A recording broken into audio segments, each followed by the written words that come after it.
I mean, the hard part is it's just, I don't even really know where to look, you know? Like what section. Civil War soldier.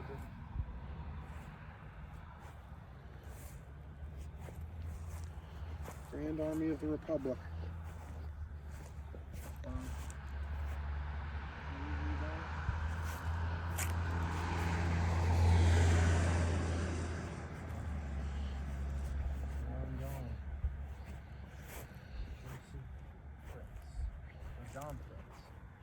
This is the kind of stuff I hate.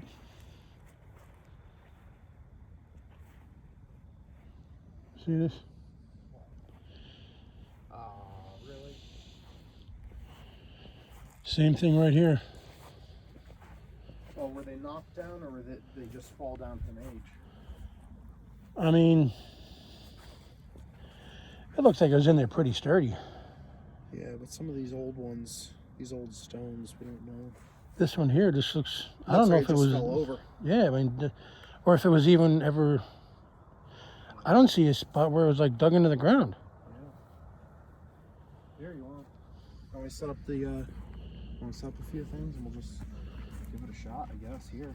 Alrighty. Because I highly doubt we're going to find them, especially in the dark. I mean, number one, it's dark, and number two, you can't read these markers, hard. man. You'd have to use... And that's just that's just time, you know? Yeah, it is.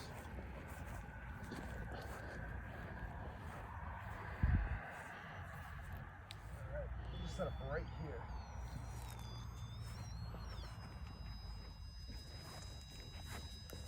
It's going to go through its little things.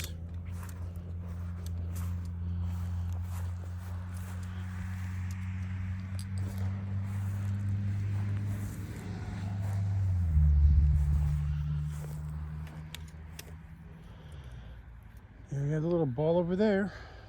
Little ball. We got you over here.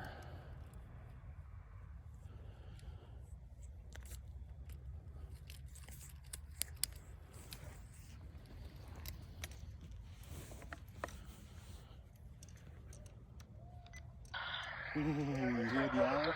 Yeah. Again, John and Henry. John and Henry. John and Henry. That was at the Henryville house. I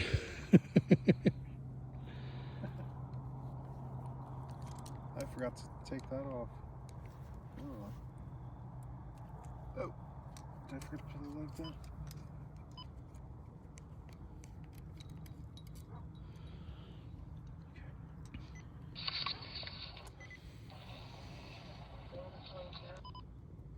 Alright.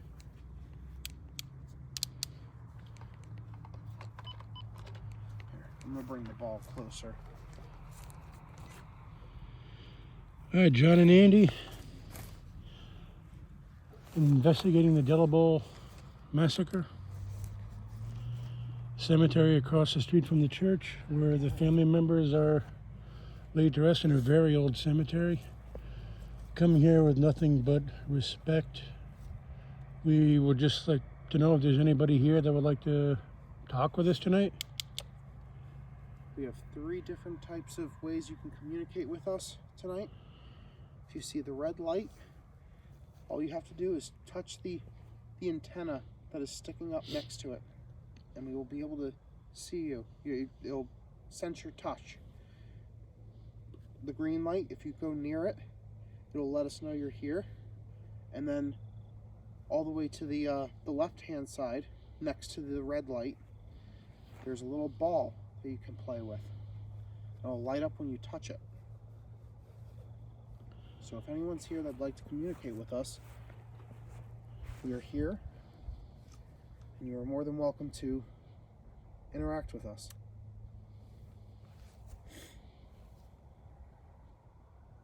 If there's anything you'd like to say, you can speak into this device in my left hand, or you can actually speak into this device I'm holding in my right hand, and we'll be able to hear you if you have anything to say.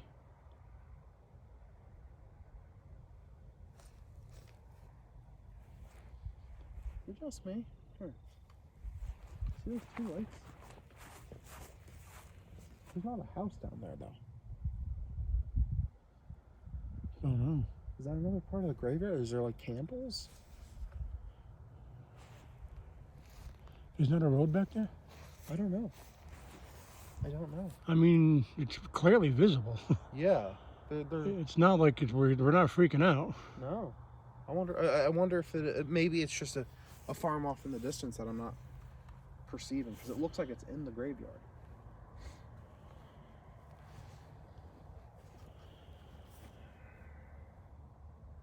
Mr. Keller, are you here with us tonight? Are you able to speak with us? Is there a Joseph Keller?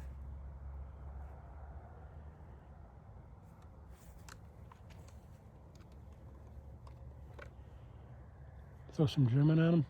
Sprechen Sie English? That's it.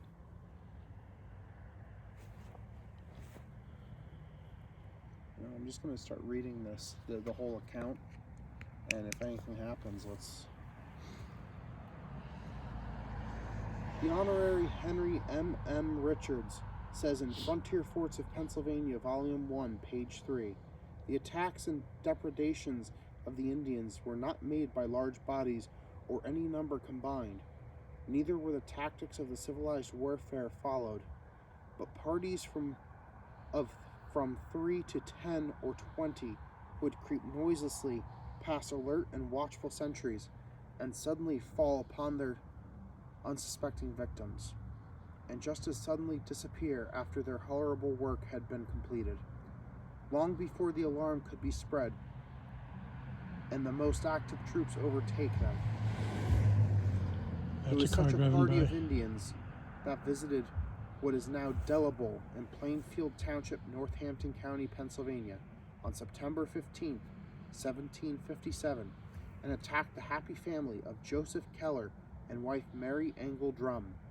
The story of this tragedy has been preserved by the efforts of the Reverend Eli Keller, a great-grandson of the ill-fated family and a spiritual son of the Plainfield Reformed Church. Joseph Keller migrated from near Zweibrücken, Bavaria, to America, and landed at Philadelphia on October 31st, 1737. Wow. Being a young man of 18 years, his coming to America was no doubt inspired by the thought of escaping the compulsory military service of Germany. About 5 years after landing in America, he was united and in marriage to Mary Argyl Drum, who had also come from near Zweibrücken, Bavaria, and had preceded him to America by 2 months. They were evidently acquainted with each other and perhaps confirmed together in the same Reformed church in the fatherland. Did you know each other in Germany? It's Mary Argyl Drum here.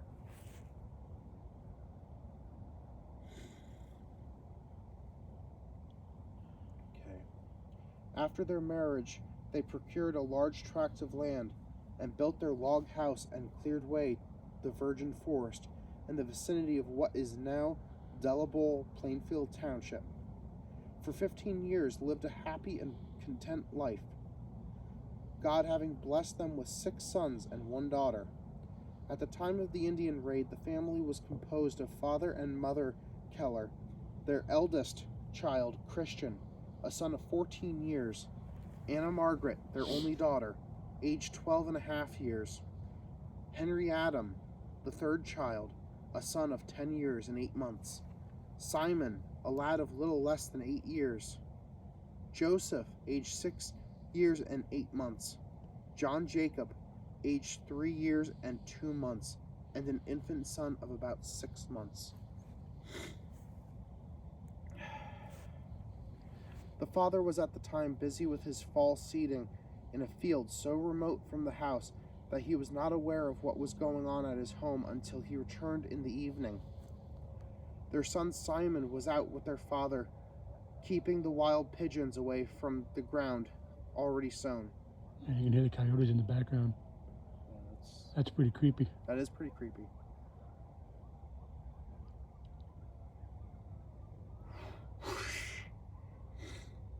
The daughter, Anna Margaret, was either in hiding or away on some errand, and was thus providently spared to help keep the home together and care for her little baby brother, who also escaped the cruel scalping knife, having perhaps been asleep in his cradle and thus unnoticed. How Henry Adam, the third child, escaped is not known. He may have helped his father with the sewing, or like the sister, he may have found a successful hiding place. He is said to have died of smallpox while yet a young man and unmarried.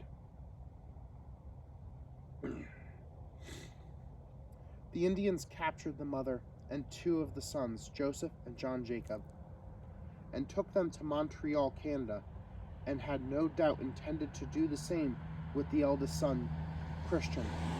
But he evidently took to his heels towards the Bucksburg, Laurel Hill, near the creek for hiding, but was pursued and shot with an arrow and then scalped. His body is said to be buried on the old homestead below at the roadside, a little south of the small stream of water. The Indians hurried their captives along and across the Blue Mountains, lest they be pursued. And that first night they kindled their camp fire in what is now known as the Cherry Valley in Monroe County, Pennsylvania. Not too far from where I live. I'm seeing over there by the street. I'm seeing Shadows? like when all those we were hearing all that like coyotes and dogs and whatnot. I was beginning to think maybe somebody messing with us. Yeah. And then I saw like what I thought was like maybe somebody walking with a cigarette or something like that, because it was like moving. It wasn't just like Like standing, a little light? Right. But now, as the cars are going by, where I'm seeing it was not on the street. It was right around here, inside the cemetery itself. Oh.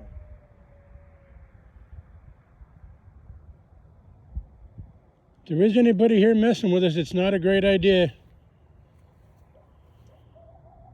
We're here, we mean no disrespect to anybody.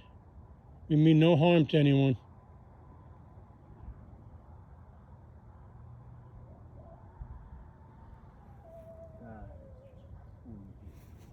Yeah, it is. All the dogs going. So, Mr. Keller, Mary, Christian, are any of you here with us tonight? Is there any kind of sign? And that's anybody that wants to talk with us tonight. Anybody that wants to make contact with us, you're more than welcome. We're not. Is anyone here that wants to tell their story? There's so many graves here that have just laid forgotten.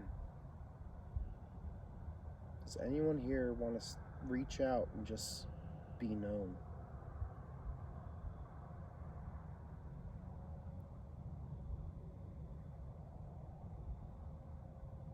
Please come forward now.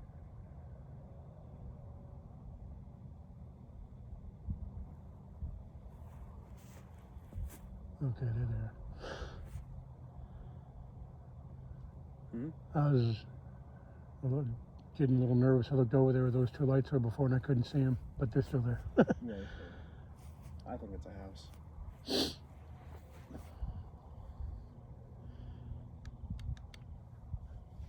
A question for anybody who may be around us. Do you feel we're being disrespectful? Do you not want us to be here? If you want us to leave, make any of these things light up. And we'll leave. And we will pick our things up and we will be out of here. Again, you can touch any of these devices on the ground, or you can speak into that one right there. All you need to do, just come up and literally just do this. That's John. For the camera. Or you can move this little ball here and light up. And you can just move near. There we go. Did you see it? No. We got a blip? It flickered. Could you do that again, please? can you make that green light flicker again?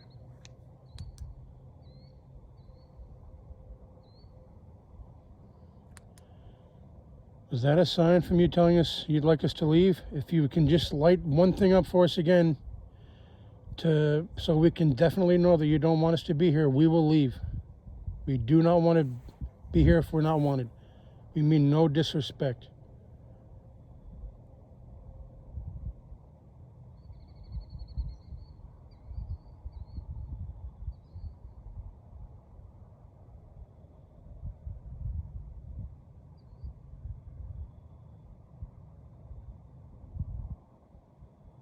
Want to try another part of the graveyard? Want to go down there maybe? Yeah. Alright, we're going to pick up everything and we're going to move. And part one.